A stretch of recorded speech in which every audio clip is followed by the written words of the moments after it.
Hello YouTube and welcome to an all new Elder Scrolls lore video. In this short video we will be talking about a mysterious type of sword brought to Tamriel by the Akaviri Sesi. Since this video won't be super long, I propose that we just get right into the story.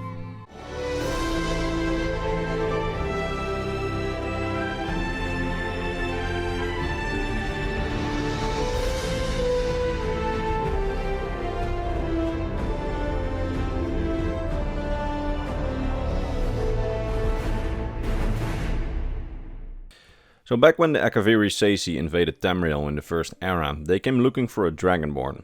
The invasion of Tamriel started in the northern provinces, and as they proceeded with their invasion, the Akaviri eventually headed for Cyrodiil to the south.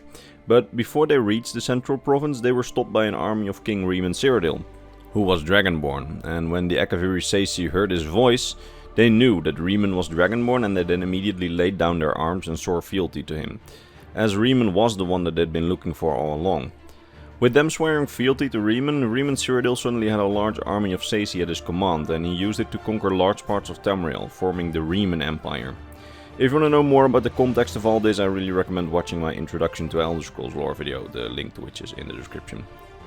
Anyway, when the Sesi integrated into Imperial society, they brought with them Akaviri customs, traditions and craftsmanship. Some Akaviri technologies and tradition were passed on and integrated into the Imperial society itself, and many Akaviri objects which the Sesi brought with them during their original invasion from Akavir became prized possessions of historical and material value. However, from Akavir the Sesi also brought some more rare artifacts, among which were the mysterious Blooddrinker swords. These swords were rare, as in extremely rare. They were made with hilts of gold inlaid with jewels in the pommels in serpentine form. The hilts of the sword are crafted to be extremely beautiful and attractive for anyone to pick up, and wield for quite a sinister purpose that the wielder is probably not aware of at first. They were so rare that we only currently know of 3 of these swords actually being in existence. The first sword that we know of is called Rimelink or Rimelink. I'm going to call it Rimelink, I don't know how to pronounce it since we don't have an example of an NPC actually saying it. The second sword is Bloodthirst, and the final and probably the most interesting one by far is Dawnfang and Duskfang. A single sword which has the ability to change its appearance and its power depending on the time of day. Dawnfang and Duskfang appear in the Elder Scrolls 4 Oblivion, Bloodthirst and Rimelink appear in the Elder Scrolls Blades, and Bloodthirst and Dawnfang and Duskfang have all been added to Skyrim via the Creation Club. Why exactly Rimelink wasn't added isn't all too clear, but yeah, that's why you can see me using them in Skyrim. These swords have very powerful enchantments and are the ultimate killer weapons in the right hands. The sword's blade is made for killing, the blade being in the form of a beast's maw, deadly and shredding with every stab. Very attractive qualities to a killer. But these swords have a severe drawback to their usage, as the swords are sentient and have a mind of their own, growing more powerful with every kill that the wielder makes with them. The swords have their own will in a way and influence the wielder's mind to kill with them, in order to nourish them and make them powerful. Dawnfang and Duskfang even have their own superior forms in which they have more powerful enchantments. But in order to unlock the bigger powers, the sword need to be fed, and in the case of Dawnfang and Duskfang, they need to be fed again and again, every time from scratch after every transformation of the sword, so every morning and evening, because their transformation occurs at dawn and dusk. From what we know, these swords can actually sort of repair themselves, likely through the sentient mind within them and through the energy it gets from the kills. We don't know exactly what the purpose of these swords were back in Akavir, why the Sesi created them, or maybe even the swords might have created themselves somehow. I'm not sure how that will work, but it's possible since they have sentient minds within them. The strange thing is that these swords are not linked to any deity, be it Aedra or Daedra, and they seem to be fully crafted by the Sesi. Who exactly held these type of blades in Akavir or why, we will never really know. If I had to guess, and I have a few theories, they may have been created for elite soldiers in the Akaviri invasion army, whose sole job was to kill the inhabitants of Tamriel. Or maybe the minds within the sword did not affect the Sesi themselves and only influenced the mind of Tamrielic people. If that was the case, they may have been created by nobles in Akavir to wield themselves because they didn't really have an influence from the sword. Or maybe even a bit more dark, they were created to actually drop within human camps and be like, hey, that's a cool sword, I can probably use that.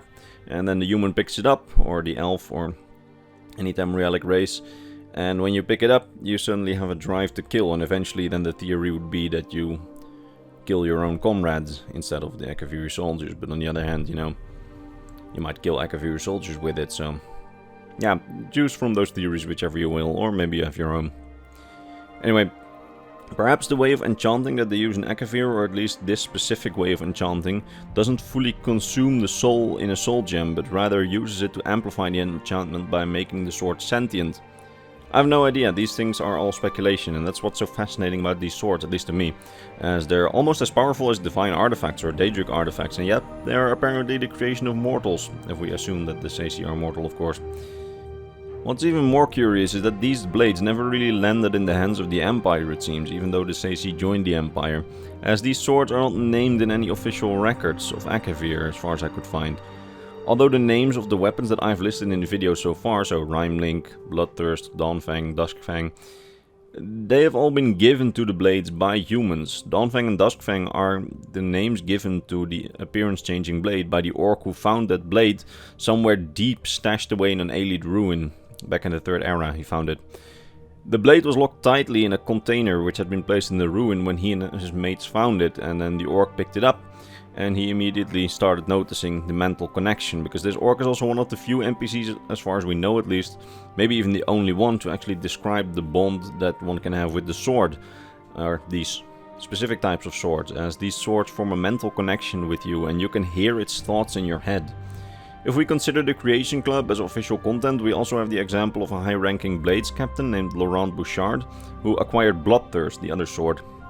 And the influence of the sword in his mind, combined with the grief of the death of his wife, eventually led him to madness, because the sword drove him, you know, to a bloodthirst, which probably is where the name comes from. The only weapon of these Blooddrinker swords that we know of to not really have a story of its own, of influencing the mind of its wielder, is Rimelink, as it only appears in the Elder Scrolls Blades, and it doesn't really have a story to it. And again, I don't know why the Creation Club didn't add it, but, you know. We can assume that it had similar effects, since its brother and sister blades all had the sentient mind within them, so I assume that Rimelink has as well.